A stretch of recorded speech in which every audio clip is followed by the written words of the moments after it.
അങ്ങനെയാണെങ്കിൽ ഞാൻ കളിക്കല്ല, ഞാൻ നേരെ ചിറാപുഞ്ചിയിൽ പോയി മണം വിൽക്കാൻ പോണു. സാറ് കേറിക്കോ.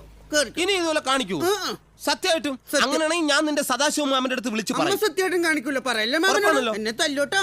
നമ്മൾ തീവ്രവാദി പിടിക്കാനാണ് പോകുന്നത് കേട്ടാ, അത് ഓർമ്മ വേണം.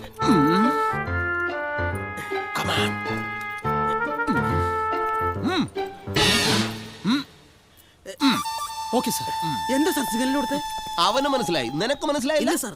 ഇവിടെ 4 ഇഡ്ഡലി 3 പരിപ്പോട 2 പഴംപൊരിയുന്നു. ആ നല്ല വിശപ്പുണ്ട്. ഓക്കെ എനിക്കും. ഇനി വന്നോ. തീവ്രവാദികളെ പിടിക്കാൻ നമ്മൾ അകത്ത് കയറുമ്പോൾ നമ്മൾ കരണം മറിഞ്ഞു വേണം പോകാൻ.